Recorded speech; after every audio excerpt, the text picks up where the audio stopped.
told your friend you're not okay, and tell me what's wrong and why you never said you felt that way. And guess you're trying to stay strong and fake a smile until I look away. But I've known you too long, it hurts to watch your blue eyes fade to gray. Welcome back, YouTube. It's been 4 years since my deportation, and I wanted to give you guys a recap of where we are at versus 4 years ago. I wanted to give you guys an update on my UVISA and just kind of go through a timeline of my story. For those of you that are new, there's a lot of new viewers, a lot of new subscribers. First and foremost, I want to shout out to those of you that have been following my story for the past year. Since it began on social media up until now, we have reached a large amount of subscribers here on YouTube. I've been able to share a lot of my story in further depth to give you guys more context to these 3-minute videos that you see on TikTok. My story isn't for everybody. Some of you appreciate my story, my struggles, some of you don't, and that's okay. But this particular video, I wanted to give a recap of where we are at now. What is the status of my UVISA? What is a UVISA? What am I doing with my immigration stuff? What's going on with my family? Just kind of a recap on everything, right? So I was deported 4 years ago in 2018. I was deported as a permanent green card holder because I had committed crimes of moral turpitude under immigration law that were considered aggravated felonies. There is a separate YouTube video that goes into detail of what those crimes were. Some of what those crimes were, they were nonviolent financial crimes, aka white collar crimes. There was a news article that was ran. I mean, there's a whole backstory to those crimes that I encourage you to go watch if you are curious as to what happened, why I committed the crimes, etc. But long story short, I committed several felonies that made me deportable, right? And at the time, I've talked about this a little bit in my TikTok content, but I lacked a lot of, brain cells at the time. I lacked a lot of awareness as to how those crimes were going to affect me in terms of my immigration status. I received my immigration or my green card as a 13-year-old through my mother's marriage. And I've never really gone through the struggle of being undocumented, because by the time I reached adulthood and I, was needing to find employment and get my license, I had my green card. To me, my green card felt like something like a license, like something that I could just renew. Again, I lacked a lot of awareness. I definitely took it for granted because I didn't struggle for it like a lot of people do. It was given to me, my mom did all my paperwork for me. So anyway, long story short, I'm a green card holder. I did get married at the age of 18. From 18 to 21, I was married to a US citizen. Again, I had the opportunity to file for citizenship, and my mom always told me to do so, but I was very like, why am I gonna spend $600? There's so much better things that I could spend $600 on. I didn't see the need for it, because I had my green card, I could work, I could travel. Again, just por way, básicamente. When people ask me, why don't you apply for citizenship? Por way, por pendeja, por mensa, for a lot of things, but ultimately it came down to, I didn't realize the importance of it. And by the time I realized the importance of it, it was too late for me. I had already committed several felonies that made it so that I could not qualify for citizenship, much less a renewal of my green card until certain steps were met. So around my mid-20s, I've introduced, some of the circumstances that led to my deportation regarding my custody case, the interference of, somebody that was close to me at one point. And then to sum that up really quickly, I was reported to ICE by the sister of, hold on, I always fuck this up. This is so Jerry Springerish, but I was reported to ICE by the girlfriend of my baby dad's sister, aka Michelle. A lot of you frequently ask on my TikToks, who is Michelle? Because I mentioned her here and there. But long story short, I was dating Walter, which is the father of my two youngest kids, and she was dating his brother. And, after a certain events that I go into detail on other videos, she reported me to ICE. And I always mention that because I think it's an important part of my story, because ICE was definitely used as a tool in a personal vendetta. And you hear a lot of stories about, people that threaten other people with reporting them to ICE, particularly women who are in relationships that are hard to get out of, or, I've heard a lot of stories where people threaten each other with reporting them to ICE. And as immigrants, we're afraid, particularly immigrants that are undocumented. For me, I didn't know that ICE was a part of a system that could be weaponized against you. And it's part of why I mentioned it in my story, and not necessarily to place blame on Michelle, the fact that I was deported, because ultimately I was deportable because of choices that I made. I became deportable because I committed crimes, right? Michelle wouldn't have been able to report me to ICE if I didn't have those crimes. So part one, number one why I share that is because be very selective with who you share your immigration status. It was another hard lesson that I learned, that had I not shared my immigration status with Michelle, she wouldn't have had that information, So I went through a lot of situations, friendships, relationships, this thing with Michelle where, because I had shared that I was a green card holder, whenever I would fall out with somebody, that was the first thing that they would jump to. Fuck you, I'm going to report you to ICE, until it happened, So keep your immigration status private. Don't share it with anybody, because the more somebody knows about you, the more they can use to hurt you, unfortunately. So anyway, 2018, I'm sorry, I'm like jumping all over the place. I'm trying to make this a quick recap, but there's just so much to my story. And just keep in mind that I've made separate videos for each one of these topics in my YouTube channel if you want to go and go down a rabbit hole. But anyway, after Michelle reported me to ICE, I was deported, as all of you know. This was back in 2018. At the time of my deportation, I was a green card holder. I had five USC children, one of them which was nursing. And I always mention that she was nursing because it's an important part of the circumstances of my story. In my opinion, part of what made how I was deported very inhumane. I don't have a problem with the fact that I was deported. I think when a lot of people come across my story, they often think, well, why would we feel sorry for you? It was your fault. You deserved it. Okay. And all of that aside, yes, I committed the crimes, and I don't have a problem with the fact that I was removed. I have a problem with how I was removed. I have a problem with the way that thousands of other people are being removed, because it's a very inhumane process, and it needs change. It's part of why I share my story, particularly about the baby, the nursing baby. And a lot of people have, especially on TikTok, I've seen, well, in the US, if you're American and you commit a crime, you get separated from your children. Yes. But once the Americans fulfill their time, they're then released onto probation and parole, and they're free to move on. They are not judged twice in a different courtroom for the same crimes, if that makes sense. So once you go through district court, you're free after whatever happens to you in district court. Immigrants, such as myself, I went through district court, and then I was handed over to immigration court for those same crimes. So sometimes it feels like it was double jeopardy. But anyway, regardless of what your opinion is on immigration, I just feel that the way my deportation case was handled was very inhumane, and there was a lot of things that could have been done differently, and I feel like if they had been, I would still be in the US to this day. And I don't say that as a way to dwell, but I just know, looking back, there were certain things that were done in the process that ultimately put me in a corner to sign my deportation order, and I don't believe that that's how the system should work, right? Immigrants should have a fair chance of representing themselves, of being able to fight for immigration relief despite crimes. I know that a lot of times when people come across my story and they hear felon, they think, well, you are going to be automatically deported anyway. And that's actually not factual. There's a lot of immigrants who commit crimes who are able to seek immigration relief, who are able to save their green cards, and who are able to apply for pardons or some type of relief. So in my particular case, I'm sorry, I'm rambling. In my particular case, going back to when I was apprehended by ICE, at the time my baby was about 7 or 8 months. Don't quote me. She was really little. And when I was apprehended with, my pumping gear, because I was a nursing working mom. And I was apprehended because Michelle had sent several emails. She had applied a significant amount of pressure to the local ICE agents until they finally picked me up. And so when they picked me up, I mentioned I'm nursing a baby, and they're like, well, there's a thing called formula, she'll be aight. And so they hauled me off to immigration jail. They didn't let me call her daycare to make arrangements. There was a lot of things. It's like my kids were just left to their luck, and again, when Americans are arrested, typically when there's children involved, they call in DCFS or somebody to take care of the children, to make sure that the children are well or not just abandoned. That didn't happen in my case, and in a lot of other cases. There's a lot of stories that you can read on the news where kids just come home from school and they have no idea that their parents have been deported. And I lived it. So when they picked me up, they didn't allow me to call my daycare. They didn't allow me to call my lawyer. I was lucky that when I was apprehended, I was with a friend. And so that friend phoned my mom. And my mom then, you know, domino effect, made sure she went to get the kids and started calling around trying to find me. But if that hadn't existed, you know, my kids would have been left at the daycare and until the daycare turned them over to DCFS. I'm not sure.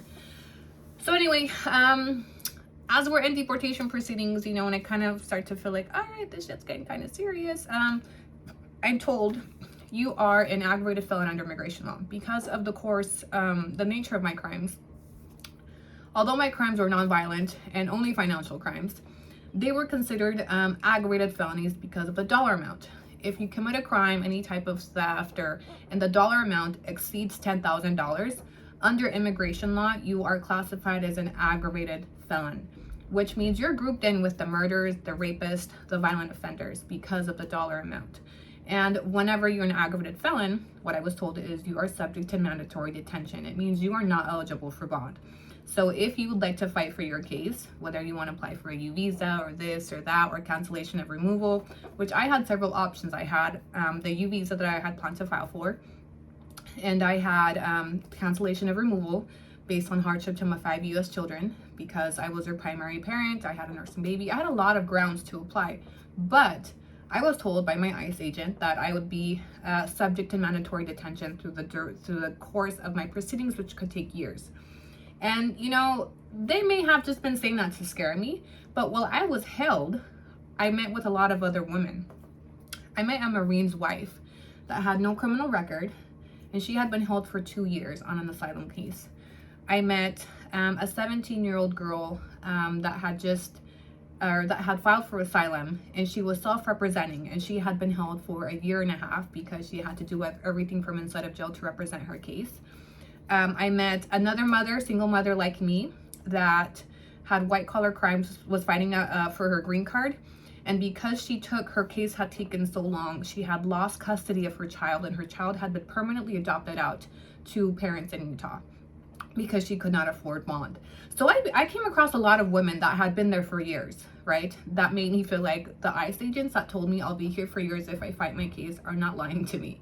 You know, so I was very desperate. I had tunnel vision on how do I get back to my nursing baby? How can I get back to her the fastest way possible to avoid drying up so that I can still continue to nurse her?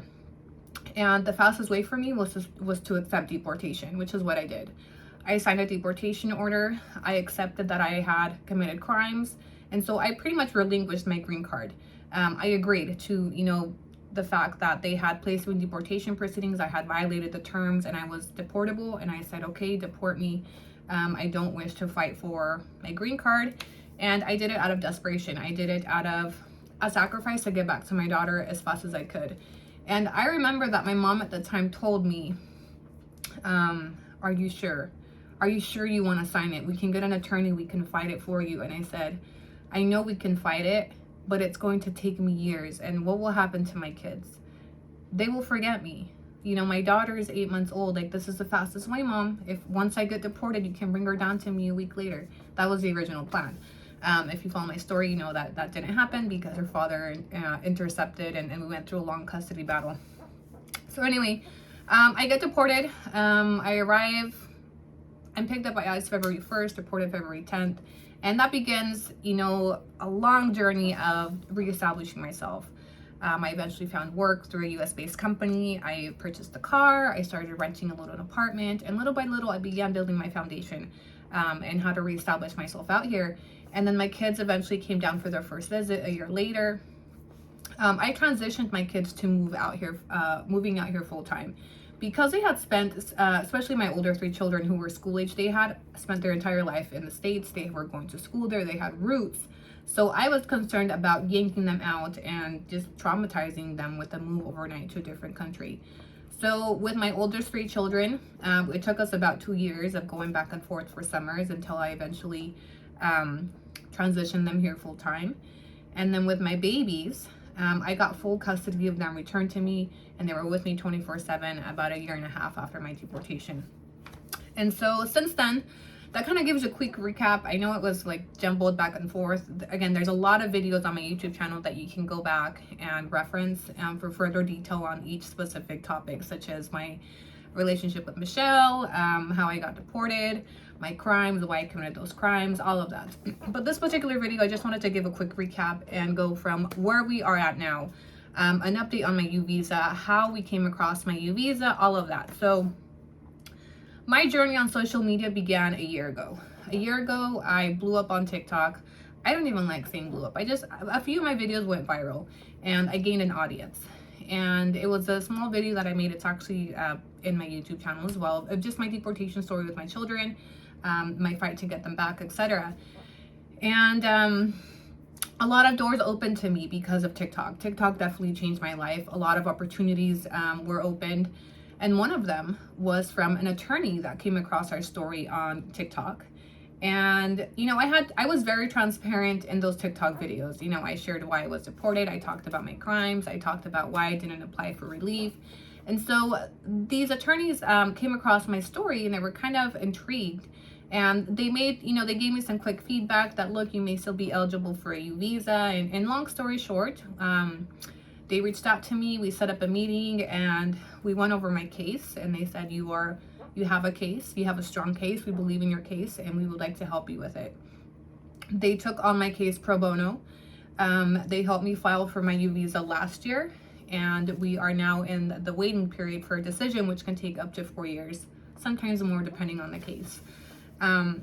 That was very symbolic to me because, as I mentioned a little bit ago, when I was going through my deportation proceedings, I knew that I had grounds for filing for immigration relief. I knew that I had grounds to fight for my green card on a lot of bases, from the UVISA to my 5 U.S. born children, to a lot of things, right? I wanted to present my case to the judge, but because of the circumstances with my nursing baby and out of desperation, I chose not to, right? Because I wanted to be set free as fast as possible. And so I always had the wonder of what if I would have fought for my case? What would have happened? Maybe I would still be there. Maybe we could still live in the US. Maybe it would have been granted. Maybe I would have been pardoned. You know, I didn't consider myself an aggravated felon, right? You hear aggravated felon and the fact that I was grouped in with the rapists and the murders. It never really sat well because I didn't identify that way. I didn't feel like I was a hardcore terrible criminal. And I know if you look at my rap sheet, you may think so, and that's subject of opinion. But in my heart, I knew I had good intentions, but I went about it the wrong way. And I made bad choices instead of asking for help from my support system when it came down to these financial crimes. I didn't have to steal that money, but I chose to, right? I chose to do it repeatedly. So I definitely had a behavior of criminal activity, or a pattern of criminal activity from my teenage years. I had a lot of things, you know, not to say excuses, but I had reasons for why I was the way that I was. And I had a genuine desire for change, for help, to not go down that path anymore. And so anyway, the fact that I didn't have the ability to, or I chose not to present my case to the judge, was always like in the back of my mind. And I tried not to dwell on it too much because ever since I arrived to Mexico, I made peace with it. I was never the type of person that was planning to go back illegally, or how can I get back home, or how can I do this. It was always, I got here, I planted my feet, and I said, this is a second chance for a brand new beginning, and I'm leaving everything behind. I was always very like, this is it. This is our new start. This is where I'm going to be. This is where I'm going to flourish. This is where I'm going to build my foundation for my kids. So when these lawyers came into the picture and they gave me that opportunity to petition the courts for my case, it was very healing. It was a part of my healing process through all the trauma that we went through my deportation, because even if it gets denied, even if we don't succeed on the UVISA, I will have had the opportunity to present my case to the courts. And that will give me a sense of closure, you know, that at least they heard my side instead of just what they saw on paper from these ICE agents and from people like Michelle. So first of all, what is a UVISA, right? How does that affect me? I'm a felon. I'm a deported felon. So part of why when I got here, I planted my feet here was because I believe there's no way in hell I will ever be able to return to the US. When my ICE agent, you know, was processing my stuff, he flat out told me, you will have a lifetime bar. You will never be able to return to the States. That was a hard pill to swallow, but I swallowed it. And I said, you know, that's fair enough. I'm a felon. I'm a deported felon now at this point. If the army wives, if the Marine wives that I met in ICE detention didn't have a shot, I sure as fuck don't have a shot, you know? And so when my attorneys reached out to me and they explained to me that the U visa is actually the only visa that includes a waiver of inadmissibility, aka a pardon for my crimes. And the U visa covers the majority of crimes with the exception of crimes against the US.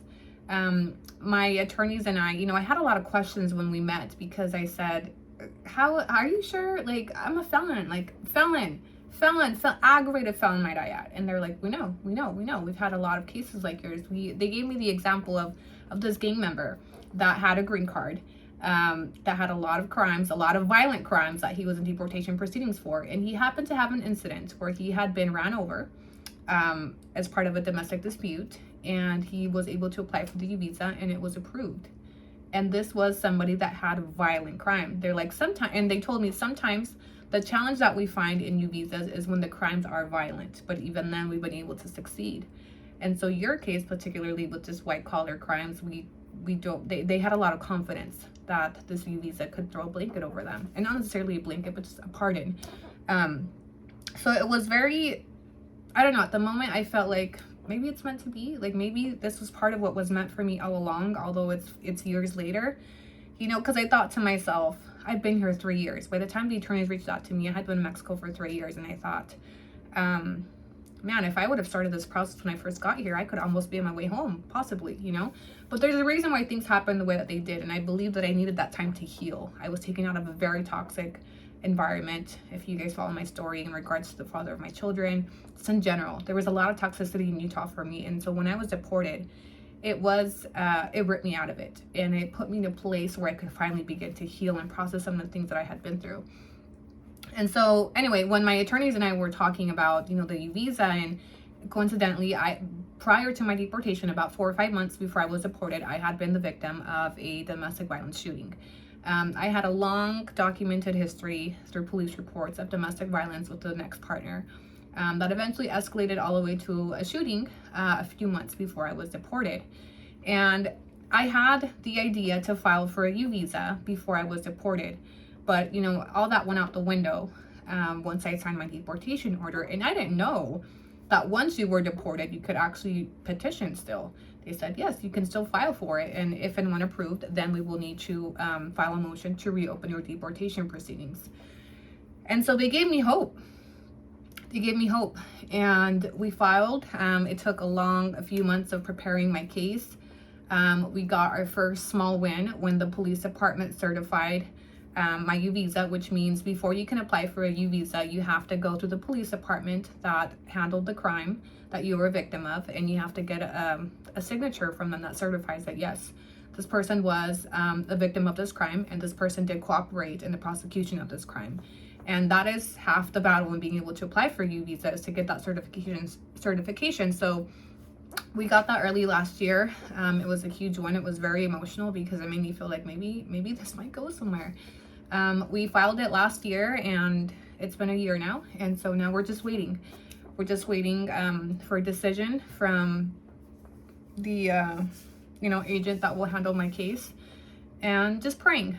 And although I have a lot of mixed feelings on returning to the US. I have a lot of people that periodically question, like, why would you want to go back? You seem like you're doing well. And so let's get into where I'm at now in Mexico and why would I want to go back, right? I have rebuilt a beautiful life for me and my children here. I have my 5 children living with me.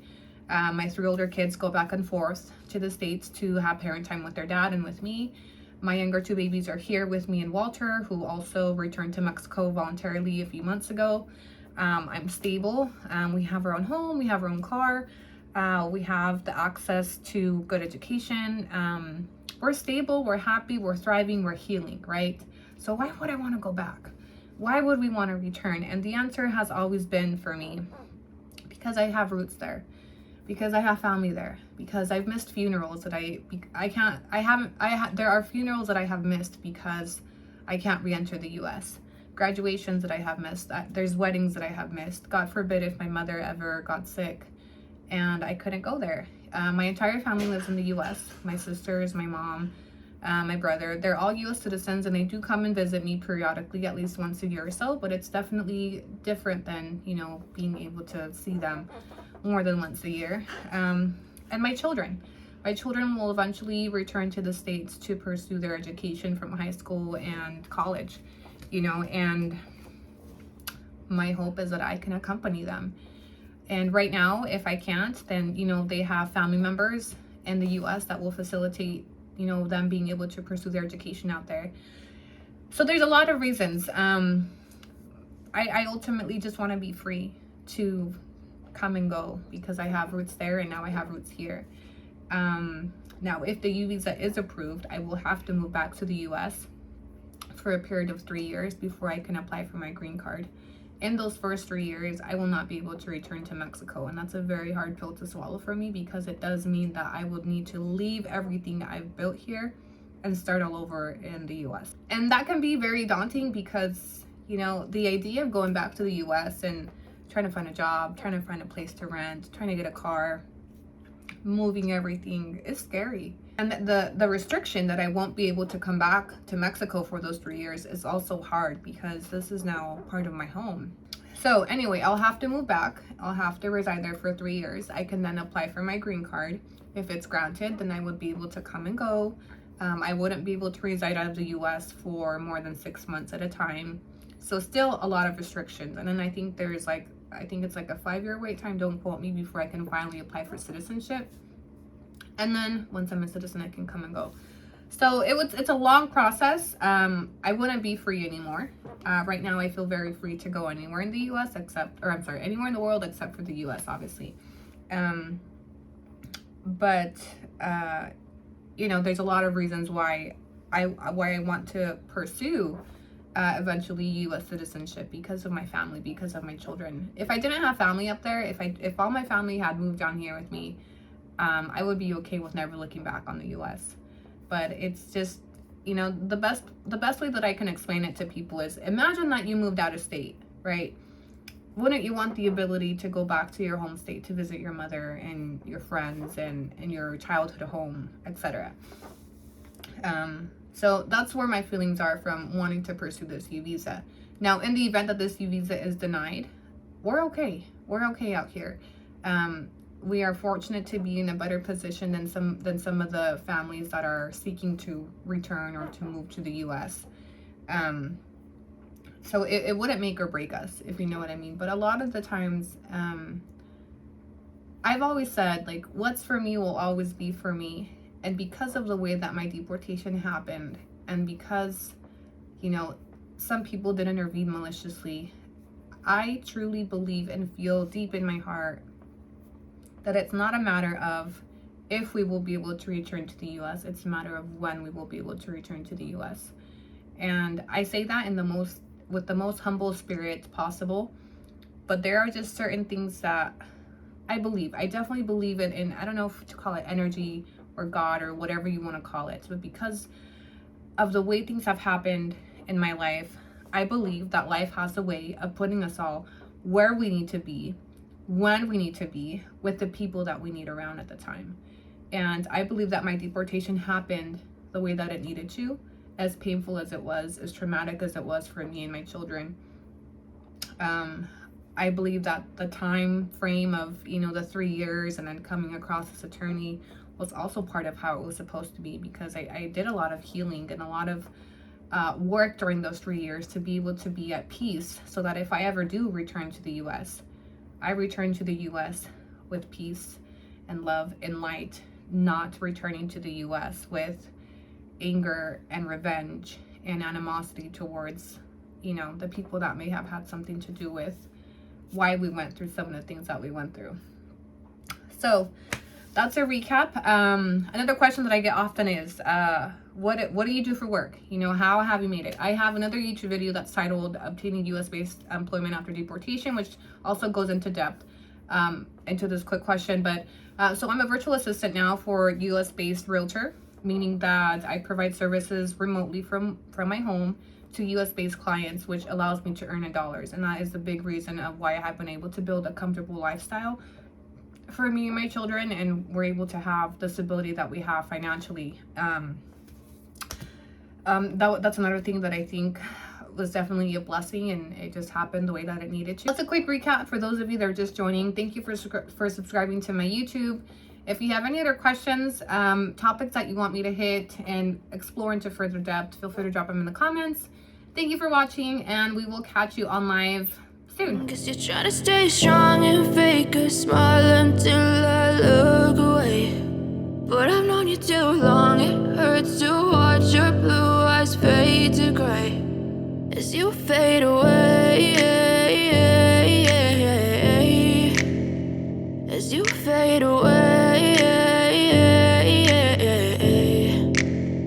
Yeah, I'm about to fade away, cause every time I wake up I feel like it's Monday. Something's going wrong with all the chemicals up in my brain. All of a sudden I don't look at anything the same way. Got a build up of my thoughts sitting in an ashtray. I'm sorry that I'm so inconvenient.